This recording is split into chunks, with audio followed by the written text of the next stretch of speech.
Bom dia, faz tempo que eu não passo por aqui. Eu acordei com vontade de pegar esse livro. Ele não tem relação direta com a acupuntura, mas a medicina chinesa ela é embasada no taoísmo. Eu achei que valia a pena vir falar um pouco com vocês sobre esse livro, que é um livro milenar e ele era usado no passado pelos chineses para a interpretação do universo, entender os momentos de transformação da natureza, dos ciclos da vida. Por isso que o livro das mutações, ele entende que o universo está sempre se transformando. O Yin Yang, né, aquele símbolo do Tao, as energias elas estão sempre em movimento e uma se transforma na outra, e isso tem relação com toda a impermanência da vida, do universo. Os antigos usavam por uma questão mais oracular, digamos assim, também. E as linhas, deixa eu ver se eu mostro aqui para vocês. As linhas representam as energias Yin e Yang, que são as mesmas que a gente trabalha na acupuntura. A linha reta é a linha Yang, porque ela indica movimento, força, ela é quente, ela é enérgica. E a linha quebrada é a linha Yin, porque ela tem relação com a sustentabilidade, com o repouso, com a estrutura. É uma linha mais parada, digamos assim. E aí toda a linguagem do livro, ela é assim, tipo, o fogo na base da montanha, a graciosidade, né, o trovão no interior da terra, a imagem do ponto de transição. Os reis da antiguidade fechavam a passagem na época do solstício. Fala muito sobre abundância, sobre voltar atrás, permanecer em repouso.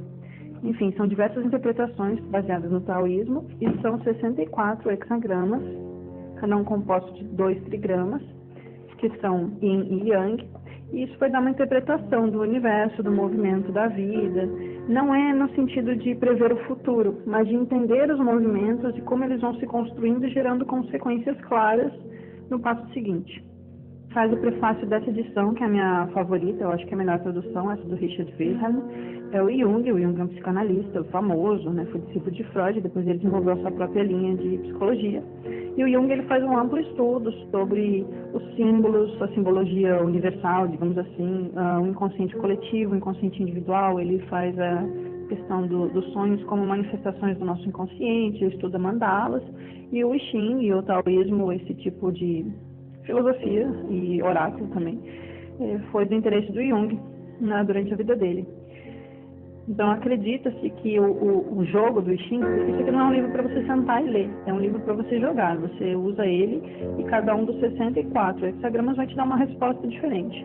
O jogo você pode interpretar tanto como uma coisa sobrenatural, uma mensagem do além, né? Depende de como você interpreta, como você acredita nas coisas, mas também você pode pensar que ele é só um facilitador do seu consciente se manifestar conscientemente, igual um sonho, né? O sonho ele traz conteúdos subjacentes da nossa consciência, subconsciente, e o jogo do I Ching ele puxa isso para uma interpretação. Eu acho muito interessante. Eu tenho um artiguinho sobre ele no meu blog de filosofia. Eu vou deixar o link, o nome dele aqui em algum lugar no final desses vídeos. E se vocês quiserem acessar e ler um pouco mais sobre o I Ching, tá lá. Eu vou mostrar um pouco para vocês como que se joga. Primeira coisa é você pegar um papel, sentar num lugar silencioso, que você possa ficar sozinho e se concentrar. E aí você vai elaborar uma pergunta. Eu aconselho que ela seja escrita para ser muito claro, porque quando a gente passa para o papel fica mais claro, né, as coisas. E, de preferência, que seja uma pergunta com resposta sim ou não. Então, pense em alguma questão importante que esteja te incomodando. Não é para ser usado para coisas banais, né? Não é para decidir o seu almoço. Tá? Eu estou exagerando, mas vocês me entenderam. E aí você faz uma pergunta do tipo: aceitar ou não um emprego, terminar um relacionamento, mudar coisas importantes na sua vida, uma mudança de cidade, uma mudança de casa, ou uma grande decisão que você está em conflito sobre o melhor caminho a seguir. E às vezes o racional não está deixando a sua intuição fluir bem. Então você senta, dá uma meditada, fica um pouco em silêncio pensando na questão que está te incomodando e redige a pergunta. Aí você vai pegar 3 moedinhas. Aqui eu tenho as moedinhas do Chile mesmo, mas não precisa ser, tá? Pode ser moeda comum, moeda de dinheiro. Só que aí se você for usar uma moeda de dinheiro, é bom você dar uma lavada nela, põe uma água com sal, né? Dá uma energizada nela e não usa ela mais para nada. Reserva elas para sempre ser a moeda do I Ching, porque a gente contamina a moeda com a nossa energia e ela é individual, tá bom? Não é para todo mundo sair usando as mesmas moedas. Depois que você redigir a sua pergunta, você vai pegar as moedas na mão, nas duas mãos, né, que não tem como pegar com as duas, focar a mente na sua questão e sacudir as moedas. E aí você vai jogar elas 6 vezes. O lado cara, que é o lado que aparece os dragões, ou o lado cara da moeda do dinheiro, e o lado coroa, o lado do símbolo ou o lado do número. O lado cara vai ser o lado da linha par e o lado coroa, o lado ímpar. Confuso, né? Aqui, por exemplo, eu joguei e deu 2 caras, 2 dragões e uma coroa. Então, eu vou somar o número 2 e o número 3. Então, cara é 2, cara é 2, dá 4. Mais 3, 7. Então, 7 é um número ímpar. O número ímpar indica uma linha inteira. Eu vou fazer isso várias vezes, 6 vezes no total. E sempre que der uma linha inteira, aqui foi 7, eu faço uma linha ímpar e o par eu faço uma linha assim. O 6, quando dá 6 ou 9, quer dizer que as 3 foram iguais, né? Foram 3 caras ou 3 coroas. Aí a interpretação muda, porque você tem que ler a interpretação das linhas. E as linhas você sempre começa de baixo para cima. Então você vai fazer isso 6 vezes. Todas as vezes você vai pegar na mão, pensar na sua pergunta, colocar sua concentração e jogar. E vai somando até 6 vezes.